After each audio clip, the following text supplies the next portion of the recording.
Allah itu kalau kangen sama kita, Allah kasih kita ujian. Makanya jangan bikin Allah ngasih kita ujian kalau kangen, tapi ngasih kita nikmat. Kenapa Allah kasih kita nikmat? Soalnya kita udah biasa, nggak perlu diuji juga, udah tetap setiap malam tuh curhat sama Allah. Bukan pas lagi banyak masalah doang baru curhat. Kalau pas banyak masalah doang baru curhat, berarti pas kita lagi normal, kita lama tuh nggak ketemu Allah, nggak pernah miss call Allah, nggak pernah japri Allah, nggak pernah curhat ke Allah, nggak pernah DM. Kan Allah kangen nih. Kemana ya dia? Kok nggak pernah DM saya? Kok nggak pernah miss call saya? Kok nggak pernah japri ke saya? Padahal online-nya sering loh. Tapi kok nggak pernah ke saya? Nih online-nya masih apa nih? Kan Allah suka gitu sama hambanya. Walaupun dengan analogi sosmed ya. Tapi Allah tuh perhatian banget sama kita. Allah nungguin kita datang. Setelah sekian lama kita cuek sama Allah, tiba-tiba kita baru niat mau datang. Duh, udah lama juga ya saya belum japri ke Allah. Baru gitu doang, belum diketik nih, belum typing. Baru niat doang nih, Allah udah bahagia coba.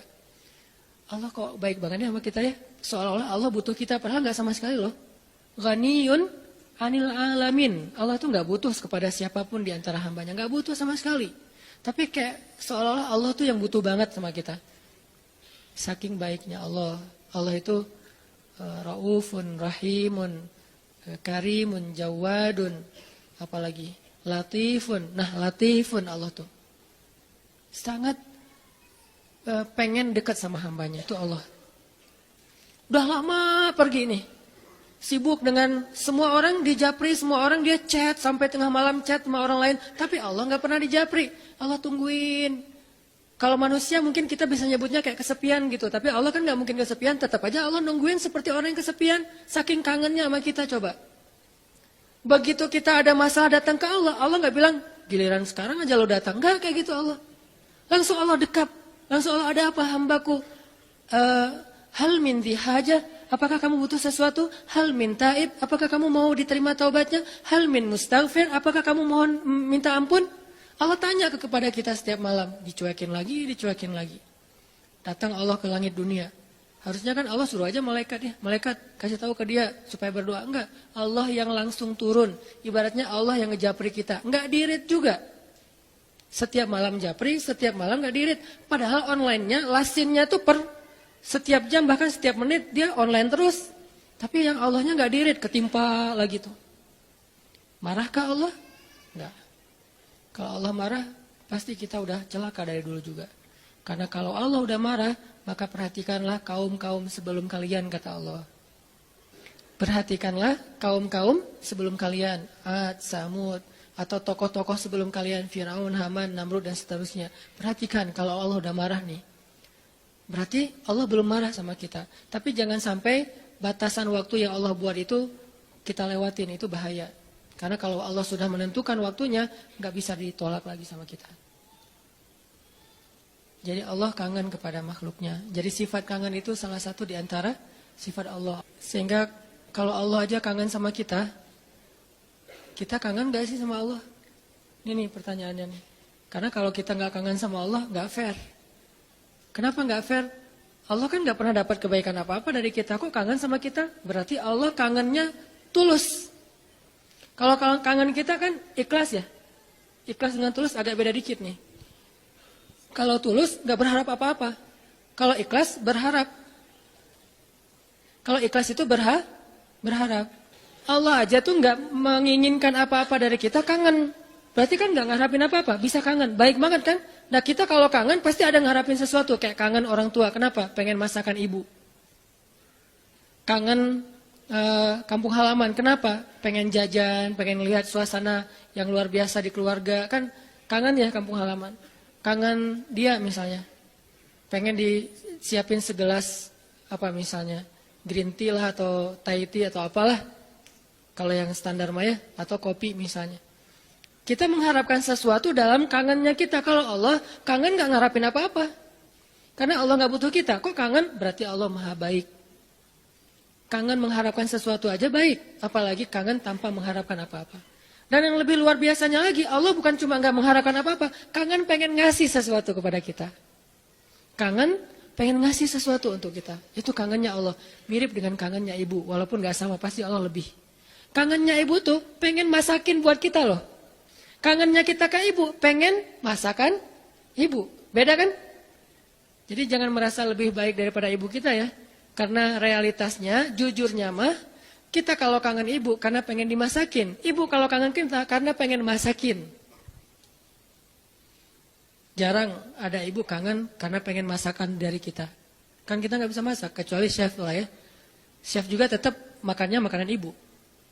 Walaupun mungkin dia jago dalam masak, tapi ada sentuhan mukjizat dari seorang ibu yang memang nggak bisa dipakai bumbu. Itu lebih ke perasaan, ketulusan cinta. Beda pasti itu. Ibu saya tuh kalau masak, mungkin banyak ibu-ibu lain atau siapapun perempuan yang masaknya tuh enak. Tapi tetap aja kalau yang dimasak oleh ibu tuh beda. Nggak tahu gimana, nggak bisa dijelasin aja pokoknya, beda. Gitu juga yang dimasakin oleh istri.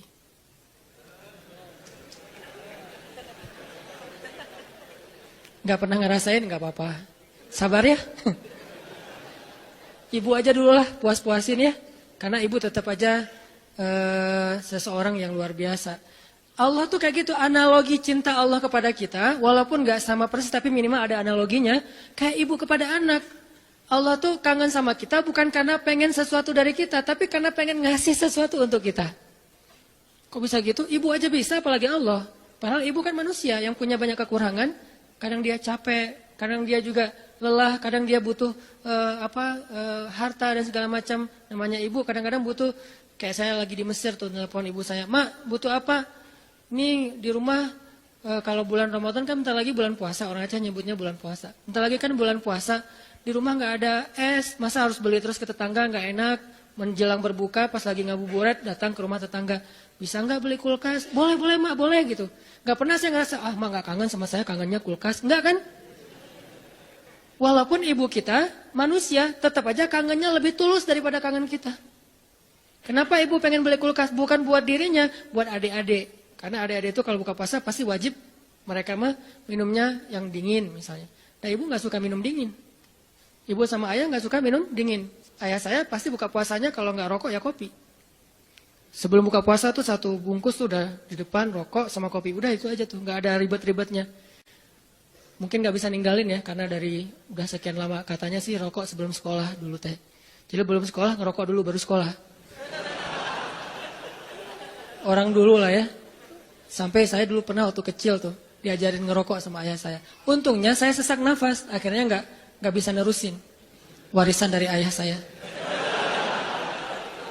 Kan dulu mah suka nonton Dunia Dalam Berita gitu kan, masih TV hitam putih dunia. Ketahuan usianya Dunia Dalam Berita, pasti banyak yang nggak tahu Dunia Dalam Berita itu apa. Anak zaman now lah.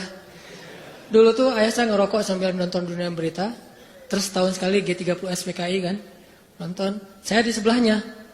Ya, coba dong. Wes. Jadi kita kompak tuh berdua tuh. Wes. Satu batang berdua, sisanya satu bungkus sendiri dia. Jadi bukan karena pengen minum air dingin ayah dan ibu saya beli kulkas, justru buat adik-adik. Berarti tetap aja tulus.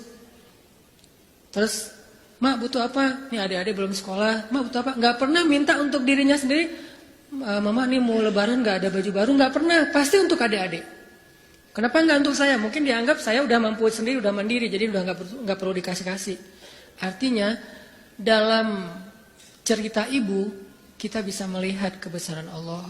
Kalau ibu aja yang penuh dengan kekurangan bisa setulus itu, apalagi Allah. Ibu bisa kangen kepada kita karena pengen masakin buat kita. Allah kangen kepada hambanya karena pengen ngasih nikmat untuk hambanya. Allah kangen kepada pendosa karena pengen ngampunin dosa-dosa dia. Kenapa gak diampunin aja? Karena dia gak datang. Kenapa gak dimasakin aja? Ngapain dimasakin, orangnya gak ada. Kan gitu kan? Katanya ibu kangen, tapi kok gak masak masakan kesukaan aku? Lah kamu masih di Bandung, ibunya di Jawa. Ya gimana yang masakin, siapa yang makan basi? Nah ibu gak makan spesial itu, sehari-hari paling makan nasi putih, garam sama telur ceplok. Kalau enggak juga cuma cabai. Saya waktu kecil makanan favorit saya itu nasi putih, garam, cabai. Itu aja dimakan, enak banget tuh. Sesekali makan telur, didadar, diceplok, itu juga tunggu dari kandang ayam. Karena kita nggak beli telur, tapi ibu tuh nernak ayam di belakang. Setiap pagi saya periksa, pinggir loh, melihat telur loh gitu. Si ayam-ayamnya dipinggirin. Oh nggak ada, kurang produktif. Hari berikutnya dicek, 3 hari sekali ada telurnya. Kan Telur kalau baru dari kandang tuh kan hangat banget tuh. Saya ngerasain ternyata bedanya rasa telur dulu sama sekarang. Memang beda. Dulu tuh nggak pakai pecin juga udah enak. Kenapa sekarang jadi generasi micin? Karena telurnya udah nggak berkualitas. Pembahasannya nggak penting. Jadi makanan ibu cuma gitu. Terus kenapa ibu? Misalnya di Aceh tuh ada namanya masakan kari lah ya, kari kambing, kari ayam. Kenapa emak kalau katanya kangen sama aku kok nggak masakin kari ayam? Lah kan kamu di Mesir, ngapain dimasakin? Yang makan siapa? Gitu juga Allah, katanya Allah pengen ngampunin dosa aku kok nggak diampunin? Lah kamu nggak pernah taubat, nggak pernah datang, nggak pernah sujud, nggak pernah minta ampun, gimana mau diampunin? Kayak dikasih ampunan nggak ada yang ngambil gitu. Bukan Allah nggak mau ngampunin kita nggak mau ngambil, kita nggak mau makan, kita nggak mau datang gitu. Padahal Allah sediain. Begitu kita mendekat sedikit aja langsung Allah masakin tuh ampunan. Langsung menunya yang paling enak. Kalau analogi ibu tadi masak. Langsung disediain untuk kita. Disediakan dengan sangat istimewa buat kita ampunan Allah.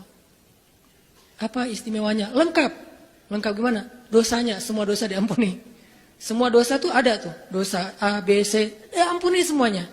Taubat diterima dengan seolah-olah kita tuh udah orang paling suci. Kan orang yang paling suci itu orang yang baru bertaubat kan? Orang yang paling suci itu orang yang bukan banyak amal soleh. Itu orang yang paling banyak pahalanya. Tapi orang yang paling suci justru yang pertama bertobat itu paling suci. Setelah itu mungkin udah mulai agak mix lagi nih. Udah ada dosa, ada pahala. Tapi baru-baru taubat itu saat yang paling suci setelah kita dilahirkan oleh ibu kita. Kita udah jauh dosanya udah kayaknya kalau di dosa itu jadi titik-titik di hati kita. Bukan hati kita doang yang hitam, seluruh tubuh kita udah hitam. Karena udah nggak ada tempat lagi di hati saking banyaknya dosa. Kalau seandainya dosa itu satu titik pulpen, terus setiap kita buat dosa itu jadi tinta sekecil ujung pulpen itu di hati kita, kayaknya bukan hati kita doang yang udah hitam, seluruh tubuh kita juga udah hitam. Bukan cuma tubuh kita, sampai area di sekeliling kita tuh udah hitam saking banyaknya dosa. Soalnya di hati udah nggak ada tempat kosong untuk nitik-nitik kayak gitu. Akhirnya taruh di tangan, jadi tato semuanya terus di lantai. Saking banyaknya dosa kita. Begitu kita datang kepada Allah, belum beramal soleh, baru mau datang. Astagfirullahaladzim, langsung Allah sediakan menu istighfar, taubat dengan menu yang sangat istimewa. Jadi Allah tuh kangen kepada pendosa karena pengen ngampunin dosanya. Kangen kepada orang yang banyak masalah karena pengen ngasih solusi dalam masalahnya. Kangen kepada orang yang udah berbuat amal soleh karena pengen mengangkat derajatnya. Jadi kangennya Allah itu untuk kita. Kangennya kita untuk diri sendiri. Walaupun boleh-boleh aja kangen untuk diri sendiri. Sama kayak kita boleh kangen sama ibu. Ibu kita gak akan balikin, kamu mah cuma kangen masakan mama, gak kangen sama mama. Gak ngomong gitu kan ibu kita mah. Ya udah pulang atuh nak. Gitu. Ya udah cepat pulang biar mama masakin. Mau masakin apa nih? Saya sering kalau dulu kan di pesantren pulangnya seminggu sekali. Karena pesantrennya dekat rumah di satu kota gitu. Setiap hari Sabtu pulang, hari Minggu sore udah balik ke pesantren. Itu setiap hari Sabtu ibu tuh pasti masakannya spesial tuh. Bang, pulang jam berapa? Jam 4 sore mah. Ya udah nanti mama masakin jam 3 biar hangat pas abang datang. Kadang-kadang macet atau naik angkotnya penuh karena sore itu angkot selalu penuh. Datangnya jam 7, diangetin lagi sama mama. Kenapa tadi enggak jam 4 udah mama masakin? Disiapin sama ibu. Enggak pernah ibu bilang, kamu mau pulang cuma untuk masakan, bukan untuk ibu. Enggak pernah ngomong kayak gitu. Gitu juga Allah. Allah enggak pernah ngomong kamu mau datang karena udah banyak dosa, bukan untuk saya kan? Enggak gitu. Memang kita datang kepada Allah pengen diampuni dosa. Memang kita datang kepada Allah karena butuh. Dan butuhnya kita kepada Allah bentuk dari yakinnya kita. Gak boleh kita bilang saya gak butuh Allah. Saya mah memang datang karena cinta. Gak gitu. Itu mah terlalu naif menurut saya. Saya gak butuh surga. Saya gak takut neraka. Naif banget sih. Gak takut neraka. Gak butuh surga. Seolah-olah harta yang berharga di sisi Allah itu gak butuh gitu. Sombong banget kita kalau bilang gak butuh surga. Sombong banget kita kalau bilang gak takut neraka. Malaikat Jibril aja takut neraka. Pernah malaikat Jibril nangis luar biasa. Kayak orang habis diputusin nangisnya teh. Nangis banget tuh, didatengin sama Nabi Muhammad. Jibril, kunaon gitu. Kenapa gitu, Jibril kok nangisnya kayak gitu-gitu amat. Ini ya Rasul, saya teringat tentang neraka. Dan setiap kali teringat tentang neraka, sejak Allah ciptakan neraka itu, saya gak bisa berhenti nangis, coba. Malaikat aja yang lebih keren dari kita, dzu quwwatin. Ya, malaikat itu kan paling kuat tuh, Jibril. Yang bilang malaikat Jibril kuat, Allah bukan kita. berarti kuat banget nih, tapi takut neraka. Dan kita bilang nggak takut neraka, sombong namanya. Harus takut neraka. Salli salli an nabi, salli an nabi wahda. Salli salli an nabi, salli an nabi wa